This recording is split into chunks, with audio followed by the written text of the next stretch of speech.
Salut les amis. Moi, c'est Yves Utazi Rubanda, Rubangirahe. J'ai 53 ans, je suis d'origine rwandaise.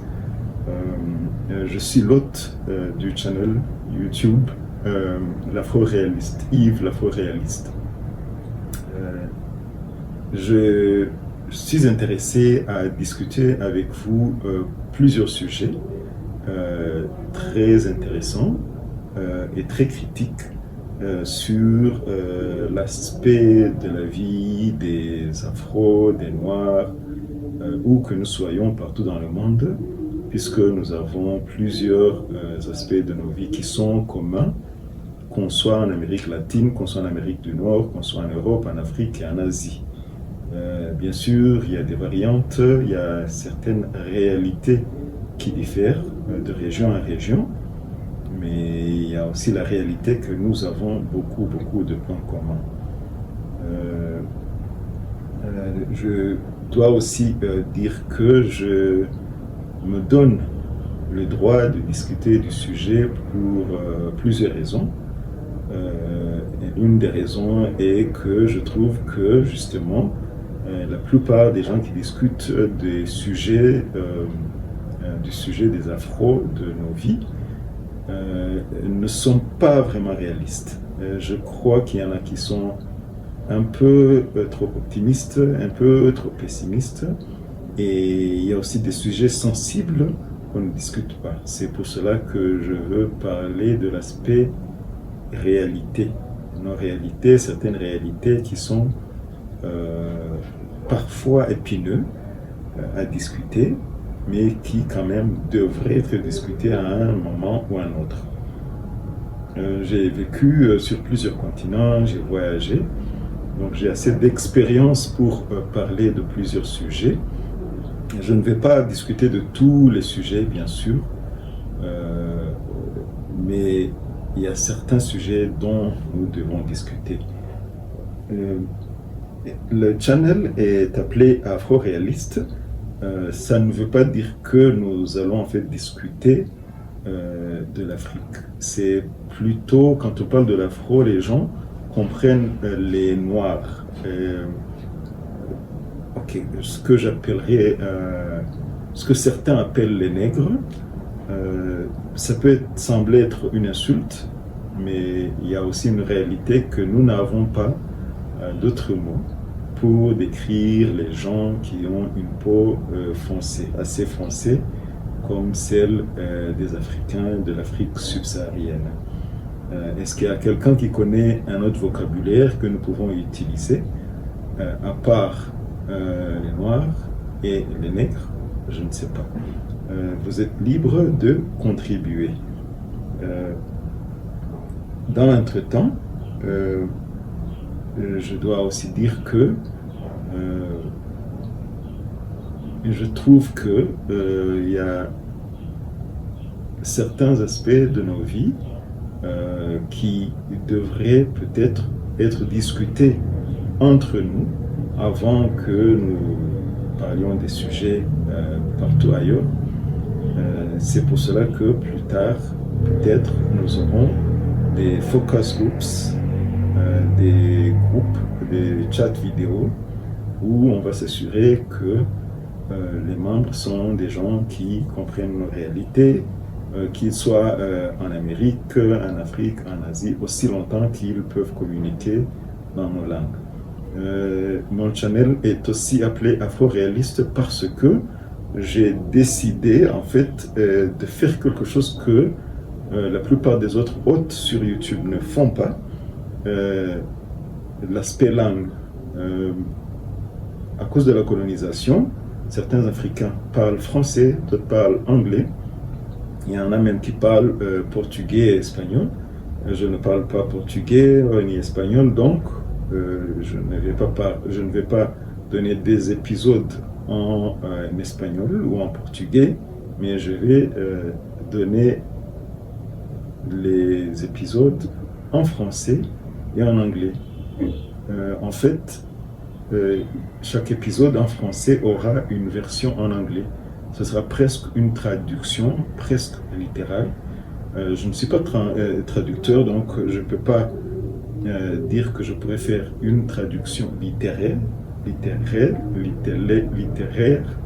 mais je ferai de mon mieux pour que ce que j'ai exprimé en anglais soit la même chose qui est exprimée en français et vice-versa.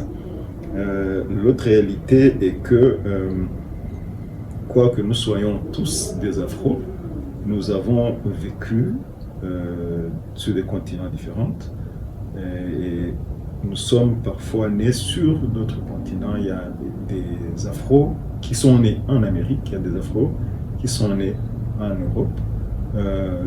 Je trouve qu'il est nécessaire de les inclure sur la discussion de nos réalités parce que souvent, même s'ils sont nés sur d'autres continents, il y a certaines réalités de notre vie en tant que Noirs ou en tant que Nègres qui, en fait, les affectent, qui ont un impact sur leur carrière, sur leur vie sociale, parfois sur leur santé, et nous devons les inclure. Noir, ça ne veut pas dire nécessairement africain. Noir, ça veut dire quelqu'un qui a tout simplement une peau très foncée. Donc, c'est ça mon channel. Je dois aussi dire que je suis homme d'affaires. Donc, en tant qu'homme d'affaires, je comprends que la vie, en fait, est toute une série de transactions. C'est donc un échange. Je vais vous donner mon point de vue. Soyez libre de contribuer également autant. Je suis même disposé en fait à recevoir des enregistrements vocaux de certains des participants qui veulent exprimer leur point de vue sur un sujet ou un autre dont j'ai parlé. Je crois que c'est ça en fait le plus important que j'ai à dire sur le nouveau channel Yves l'Afro-Réaliste que je viens de. Et je trouve qu'il est nécessaire de définir d'avance quels aspects de notre thème nous allons discuter, puisque vaut mieux définir avant toute autre chose de quoi nous allons parler et dire aux auditeurs et téléspectateurs de quel sujet nous n'allons pas parler, puisqu'on ne peut pas parler de tout, on ne sait pas tout. La connaissance de l'humain a des limites. Donc, les aspects dont nous allons parler sur ce channel sont tout d'abord l'aspect de l'identification de l'afro, l'identification physique de ce qu'on appelle afro, ce que d'autres appelleraient le nègre, en espérant que vous ne prendrez pas ce mot comme une insulte, puisque nous n'avons pas d'autres vocabulaires à utiliser. Nous allons parler de l'aspect social de la vie de l'afro. Il est très important en fait d'inclure le social, puisque les identifications physiques ont en fait un appel sur une conséquence sur notre vie sociale. Partout qu'on soit dans le monde, on est rassuré de se retrouver entre personnes avec lesquelles nous partageons les réalités. Et si l'une des réalités est d'être afro, bien sûr, nous serons attirés vers cette sphère. Nous allons parler de l'aspect culturel, puisque c'est le culturel qui, en fait, exprime notre façon d'interagir socialement. Et nous allons discuter des sujets de l'économie, tout simplement parce que le social et le culturel nous mènent aux réalités de notre économie. Et notre économie est parfois définie en fait par notre identité physique, non seulement géographique, mais aussi physique. Donc, nous allons discuter de ces aspects et nous devons aussi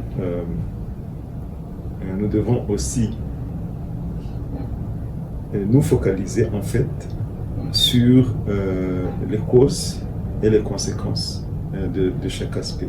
Quelles sont les causes des identifiants physiques de l'afro et quelles sont les conséquences? Quels sont les identifiants des aspects sociaux des afros et quelles en sont les conséquences, les causes et les effets de l'aspect culturel, ainsi que les causes et effets de l'état de notre économie. Il est vrai que l'économie de l'afro dépend de sa situation géographique aussi, et parfois de l'histoire de chacun, mais nous avons quand même quelques aspects économiques communs, comme le démontrent les statistiques. Merci, c'est de cela que notre channel va discuter.